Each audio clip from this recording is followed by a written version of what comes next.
একদিকে কূটনৈতিক স্ট্রাইক আর অন্যদিকে সামরিক শক্তি প্রদর্শন। ভারতের সঙ্গে যেন পরমাণু যুদ্ধের পরিস্থিতি তৈরি না হয়, কারণ প্রত্যাঘাতের আশঙ্কায় কাঁপছে পাকিস্তান। আর এরই মধ্যে মার্কিন প্রেসিডেন্টের কাছে আর্জি জানালেন আমেরিকায় নিযুক্ত পাক রাষ্ট্রদূত। ভারতের সঙ্গে যেন পরমাণু যুদ্ধের পরিস্থিতি তৈরি না হয়, ভারত পাকিস্তানের মধ্যে উত্তেজনা কমাতে হস্তক্ষেপ করুন ট্রাম্প। মার্কিন প্রেসিডেন্টের কাছে আর্জি আমেরিকায় নিযুক্ত পাক রাষ্ট্রদূতের। এবার ট্রাম্পের শরণাপন্ন পাক সরকার।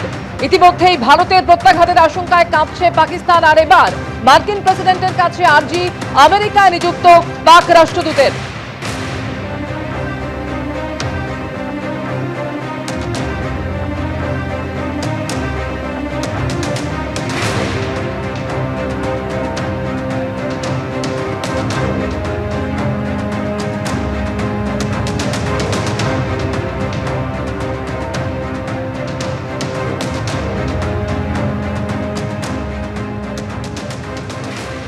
আর ইতিমধ্যে যেটা জানা যাচ্ছে, মার্কিন প্রতিরক্ষা সচিবের সঙ্গে কথা ভারতের প্রতিরক্ষা মন্ত্রী রাজনাথ সিং এর। অর্থাৎ পাকিস্তানের ওপর চাপ বাড়াচ্ছে ভারত। মার্কিন প্রতিরক্ষা সচিবের সঙ্গে এবার কথা ভারতের প্রতিরক্ষা মন্ত্রীর। পাহেলগাঁও কাণ্ড নিয়ে মার্কিন প্রতিরক্ষা সচিবের সঙ্গে কথা বললেন প্রতিরক্ষা মন্ত্রী রাজনাথ সিং।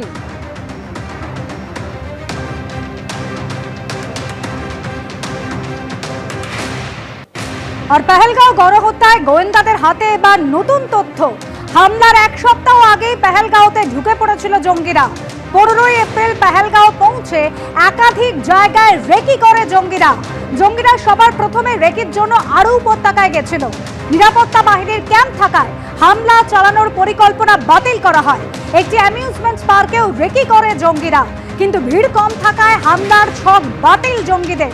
আর এরপর বেতাব উপত্যকায় যায় জঙ্গিরা। সেখানে কঠোর নিরাপত্তা থাকায় বেতাব উপত্যকাতেও হামলার ছক বাতিল। শেষ পর্যন্ত বেসরান উপত্যকাতেই হামলা। গোয়েন্দাদের হাতে এসেছে এই নতুন তথ্য। অ্যামিউজমেন্ট পার্কের পাশাপাশি আরও দুটো জায়গাকে টার্গেট করা হয়েছিল পেহেলগামে। তার মধ্যে একটি হচ্ছে বেতাব ভ্যালি, দ্বিতীয়ত হচ্ছে চন্দনবাড়ি। ঠিক যে রাস্তাতে আমরা এই মুহূর্তে দাঁড়িয়ে রয়েছি, সেখান থেকে সরাসরি এই রাস্তা কিন্তু চলে যাচ্ছে প্রথমে বেতাব ভ্যালির দিকে, যা এখান থেকে মাত্র কয়েক কিলোমিটার দূরে, এবং তারপরে শেষ হচ্ছে কিন্তু চন্দনবাড়িতে গিয়ে। এই মুহূর্তে এই যে গোটা রাস্তা, তা কিন্তু পর্যটকদের জন্য পুরোপুরি বন্ধ রয়েছে, সংবাদ মাধ্যমের জন্য বন্ধ রয়েছে। দুটি যে পয়েন্ট রয়েছে সেটিকে ইতিমধ্যে বন্ধ করে দেওয়া হয়েছে, এবং তার ঠিক আগে যেটা দেখা যাচ্ছে যে সিআরপিএফ এর তরফে এখানে পোস্টিং বা তাদের ডিপ্লয়মেন্ট হয়েছে। এবং এই দুটি জায়গাতে রেকি করার পরেও সন্ত্রাসবাদীরা তারা কিন্তু এখানে হামলা চালায়নি। তার বড় কারণ হচ্ছে এই বেতাব ভ্যালি এবং চন্দনবাড়িতে গাড়ির রাস্তা কিন্তু একেবারে সরাসরি সেই পয়েন্টে যাচ্ছে, এবং দুটি ক্ষেত্রে কিন্তু 9 মিনিট এবং তার পরে কিন্তু 15 মিনিট লাগার কথা।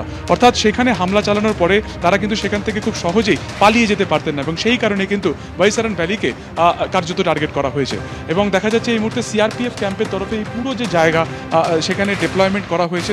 সিআরপিএফ এর তরফে এখানে জওয়ানরা রয়েছে, এবং কাউকে এই বেতাব ভ্যালি এবং অন্যদিকে যেটা রয়েছে একেবারে চন্দনবাড়ি, সেখানে কিন্তু তাদের যাওয়ার কোনো রকমভাবে পারমিশন নেই। যারা এখানকার বাসিন্দা একমাত্র তাদেরকে ছাড়পত্র দেওয়া হচ্ছে, তাদের নাম পরিচয়পত্র সবটা দেখার পরেই তাদেরকে কিন্তু ভেতরে যাওয়ার অনুমতি দেওয়া হচ্ছে। এবং এই যে গোটা রাস্তা একেবারে বেতাব ভ্যালি এবং তৃতীয় যে পয়েন্ট রয়েছে চন্দনবাড়ি, যেখান থেকে জুলাই মাসে অমরনাথ যাত্রা শুরু হওয়ারও কিন্তু কথা ছিল, এবং এই দুটি জায়গাতে জঙ্গিদের তরফে রেকি করার পরও এই দুটি জায়গা বাতিল করে দেওয়া হয়। তার কারণ হচ্ছে আশপাশে সেনা ছাউনি থাকায় এবং অবশ্যই মসৃণ রাস্তা থাকায়, এবং সেই কারণে কিন্তু বেসরান ভ্যালিকে টার্গেট করা হয়েছিল।